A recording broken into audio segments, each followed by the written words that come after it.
ನಮ್ಮ ಕಾರ್ಯಕ್ರಮದಿಂದಾಗಿ ನೀಟ್ ಪರೀಕ್ಷೆ ವಿದ್ಯಾರ್ಥಿಗಳಿಗೆ ಏನಾದರೂ ತೊಂದರೆ ಆಗಿದ್ರೆ ನಾನು ವೈಯಕ್ತಿಕವಾಗಿ ವಿಷಾದ ವ್ಯಕ್ತಪಡಿಸುತ್ತೇನೆ ಎಂದು ಕೆಪಿಸಿಸಿ ಅಧ್ಯಕ್ಷ ಬಿಕೆ ಹರಿಪ್ರಸಾದ್ ಹೇಳಿದರು. ಕಾಂಗ್ರೆಸ್ ಅಧ್ಯಕ್ಷರ ಪದಗ್ರಹಣದ ಸಮಾವೇಶದಿಂದಾಗಿ ನೀಟ್ ಪರೀಕ್ಷೆ ವಿದ್ಯಾರ್ಥಿಗಳಿಗೆ ತೊಂದರೆ ಆಗಿದೆ ಎಂದು ಆರೋಪಿಸುತ್ತಿರುವ ಬಿಜೆಪಿ ಹಾಗೂ ಸಂಸದ ತೇಜಸ್ವಿ ಸೂರ್ಯ ವಿರುದ್ಧ ಕೆಪಿಸಿಸಿ ಕಚೇರಿಯಲ್ಲಿ ಸುದ್ದಿಗೋಷ್ಠಿ ನಡೆಸಿದ ಹರಿಪ್ರಸಾದ್ ಕಠಿಣ ಪದಗಳಲ್ಲಿ ವಾಗ್ದಾಳಿ ನಡೆಸಿದರು. ಬಿಜೆಪಿಯವರು ಸರಣಿ ತಪ್ಪು ಮಾಹಿತಿ ನೀಡುವ ಸುಳ್ಳಿನ ಫ್ಯಾಕ್ಟರಿ ಇಟ್ಟುಕೊಂಡಿದ್ದಾರೆ. ತಮ್ಮದೇ ವೈಫಲ್ಯಗಳನ್ನು ಮುಚ್ಚಿಕೊಳ್ಳಲು ಕಾಂಗ್ರೆಸ್ ಮೇಲೆ ಗೂಬೆ ಕೂರಿಸುವ ಕೆಲಸ ಮಾಡುತ್ತಿದ್ದಾರೆ ಎಂದು ಆಕ್ರೋಶ ಹೊರಹಾಕಿದರು. ನಿನ್ನೆ ಬೆಂಗಳೂರಿನಲ್ಲಿ ನಡೆದ ಸಂಕಲ್ಪ ಸಮಾವೇಶದ ವೇಳೆಯಲ್ಲಿ ನಗರದಲ್ಲಿ ಟ್ರಾಫಿಕ್ ಜಾಮ್ ಆಗಿದ್ದು ನಿಜ. ಇದರಿಂದ ಸಾರ್ವಜನಿಕರಿಗೆ ಸಣ್ಣ ಪುಟ್ಟ ತೊಂದರೆಗಳಾಗಿವೆ. ನಮ್ಮ ಕಾರ್ಯಕ್ರಮದಿಂದಾಗಿ ನೀಟ್ ಪರೀಕ್ಷೆ ವಿದ್ಯಾರ್ಥಿಗಳಿಗೆ ಏನಾದರೂ ತೊಂದರೆ ಆಗಿದ್ರೆ ನಾನು ವೈಯಕ್ತಿಕವಾಗಿ ವಿಷಾದ ವ್ಯಕ್ತಪಡಿಸುತ್ತೇನೆ ಎಂದರು. ಭಾರತೀಯ ಜನತಾ ಪಾರ್ಟಿಯವರು ಸರಣಿ ತಪ್ಪು ಮಾಹಿತಿ ನೀಡುವ ಸಂಸತ್ ಸದಸ್ಯರು, ಬೆಂಗಳೂರು ನಗರದ ಸಂಸತ್ ಸದಸ್ಯರು ತಪ್ಪು ಸಂದೇಶವನ್ನು ಹರಡ್ತಕ್ಕಂಥ ಕೆಲಸವನ್ನು ಭಾಳ ಉತ್ತಮವಾಗಿ ಮಾಡ್ತಾ ಇದ್ದಾರೆ ಅಂತ ಹೇಳಿದ್ರೆ ತಪ್ಪಾಗಲಾರದು. ವಾಸ್ತವಾಂಶ ನಿನ್ನೆ ನಡೆದಂಥ ಕಾರ್ಯಕ್ರಮದಲ್ಲಿ ಕಾಂಗ್ರೆಸ್ ಪಕ್ಷದ ಸಂಕಲ್ಪ ಸಮಾವೇಶದಲ್ಲಿ ಟ್ರಾಫಿಕ್ ಜಾಮ್ ಆಗಿದ್ದಂತೂ ನಿಜ. ಅದನ್ನು ನಾನು ಒಪ್ಕೊಳ್ತೀನಿ, ಅದರಲ್ಲಿ ತಪ್ಪಿಲ್ಲ. ನಾವು ಅದಕ್ಕೋಸ್ಕರ ಭಾನುವಾರ ದಿವಸ ಇಟ್ಕೊಂಡ್ರೆ ಸಾರ್ವಜನಿಕರಿಗೆ ತೊಂದರೆ ಆಗೋದಿಲ್ಲ ಅನ್ನೋ ಉದ್ದೇಶದಿಂದಲೇ ನಾವು ಭಾನುವಾರ ಇಟ್ಕೊಂಡಿರ್ತಕ್ಕಂಥದ್ದು. ಸಣ್ಣ ಪುಟ್ಟ ತೊಂದರೆಗಳಾಗಿದೆ, ಅದು ಮಾಧ್ಯಮದಲ್ಲಿ ಸಹ ತಾವು ಹೇಳಿದ್ದೀರಿ, ನಾನಿಲ್ಲ ಅಂತ ಹೇಳೋದಿಲ್ಲ, ಅಳಗೆಳೆಯೋದಿಲ್ಲ. ಇನ್ನೂ ಕೆಲವು ಗಂಭೀರವಾಗಿ ಕೆಲವು ಆರೋಪಗಳು ಬಂದಿದೆ.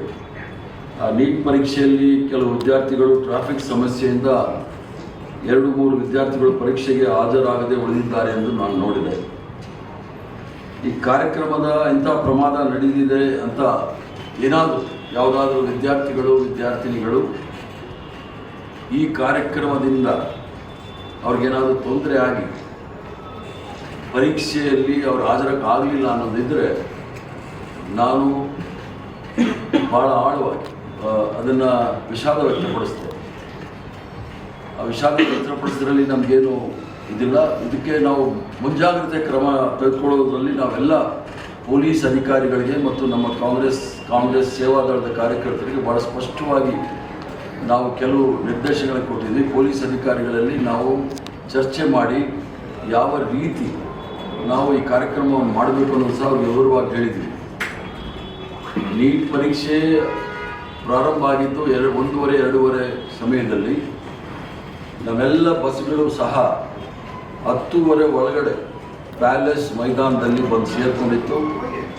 ಎಲ್ಲೂ ಸಹ ಸಮಸ್ಯೆ ಆಗಬಾರ್ದು ಅಂಥೇಳಿ ನಾವು ಪ್ಯಾಲೇಸಲ್ಲಿ ಇರ್ತಕ್ಕಂಥ ಎಲ್ಲ ಮೈದಾನದ ಜಾಗವನ್ನು ತೆಗೆದುಕೊಂಡು ಅಲ್ಲಿ ಎಲ್ಲ ವಾಹನಗಳನ್ನು ಅಲ್ಲಿ ಪಾರ್ಕ್ ಮಾಡಲು ನಾವು ಆಸ್ಪದ ಮಾಡಿಕೊಟ್ಟಿದ್ವಿ. ಆದರೂ ಸಹ ತಪ್ಪು ನಡೆದಿದೆ. ಕೆಲವು ಮಕ್ಕಳು, ಅದರಲ್ಲಿ 2-3 ಮಕ್ಕಳನ್ನ ಭಾಳ ನಿರಂತರವಾಗಿ ಮಾಧ್ಯಮದಲ್ಲಿ ತೋರಿಸ್ತಾ ಇದ್ದರು ಮತ್ತು ಸೋಷಿಯಲ್ ಮೀಡಿಯಾ, ಟ್ರೋಲ್ ಮೀಡಿಯಾದವರು ಆ ಮಕ್ಕಳನ್ನ ತೋರಿಸ್ತಾ ಇದ್ದಾರೆ. ಅವ್ರಿಗೇನಾದರೂ ಆ ತೊಂದರೆ ಆಗಿದ್ದರೆ, ಅವ್ರಿಗೇನಾದರೂ 3 ಜನಕ್ಕೆ ಏನಾದ್ರು ತೊಂದರೆ ಆಗಿದ್ದರೆ ಅವ್ರಿಗೆ ಆ ಮುಂದಿನ ಎಕ್ಸಾಮ್ ತಗೊಳ್ಳೋಕ್ಕೆ ಎಲ್ಲ ರೀತಿಯ ಸಹಾಯವನ್ನು ಸಹ ನಾವು ಮಾಡಲಿಕ್ಕೆ ನಾವು ಸಿದ್ಧರಿದ್ದೇವೆ. ಅದರ ಜೊತೆಗೆ ಪದೇ ಇವ್ರಿಗೆ ಭಾರತೀಯ ಜನತಾ ಪಾರ್ಟಿಯವ್ರಿಗೆ ಕಾಂಗ್ರೆಸ್ ಪಕ್ಷದವರು ಏನೋ ಮಾಡಿದ್ದಾರೆ ಅಂತ ಹೇಳ್ತಕ್ಕಂಥ ಭಾರತೀಯ ಜನತಾ ಪಾರ್ಟಿಯವರು ಕೆಲವಕ್ಕೆ ಇನ್ನೂ ಸಹ ಉತ್ತರ ಕೊಟ್ಟಿಲ್ಲ. ಕಲಬುರಗಿಯ ಮಣ್ಣೂರು ಮಲ್ಟಿ ಸ್ಪೆಷಾಲಿಟಿ ಆಸ್ಪತ್ರೆ ಕಲ್ಯಾಣ ಕರ್ನಾಟಕ ಭಾಗದ ಪ್ರಸಿದ್ಧ ಆಸ್ಪತ್ರೆಗಳಲ್ಲಿ ಒಂದಾಗಿದೆ. ಡಾಕ್ಟರ್ ಫಾರೂಕ್ ಮಣ್ಣೂರು ಸಾರಥ್ಯದಲ್ಲಿ ಅತ್ಯಂತ ಅನುಭವಿ ವೈದ್ಯರಿಂದ ಉತ್ತಮ ಚಿಕಿತ್ಸೆ ನೀಡಲಾಗುತ್ತಿದೆ. ಮಣ್ಣೂರು ಮಲ್ಟಿ ಸ್ಪೆಷಾಲಿಟಿ ಆಸ್ಪತ್ರೆಯಲ್ಲಿ ಸಿಗುವ ಚಿಕಿತ್ಸೆಗಳು: general surgery, laparoscopy surgery, neuro surgery, orthopaedic surgery, plastic surgery, gastro surgery, aqua surgery, gynaecology surgery, general medicine, paediatric, neuro surgery, cardiology, haematology, endocrinology, ENT ಮತ್ತು ophthal, general physician, gynaecology, paediatric, family medicine, urology, nephrology, radiology, dialysis, advance ICU ಮತ್ತು advance OT setup, ಅತ್ಯಾಧುನಿಕ ಸೌಲಭ್ಯವುಳ್ಳ ಕ್ಯಾಸುಲಿಟಿ, ದಿನದ 24 ಗಂಟೆ emergency trauma centre. ಹೆಚ್ಚಿನ ಮಾಹಿತಿಗಾಗಿ ಸಂಪರ್ಕಿಸಿ ಬಾರಾ hills circle, ring ರಸ್ತೆ, ಕಲಬುರಗಿ. Phone number 9538 786108.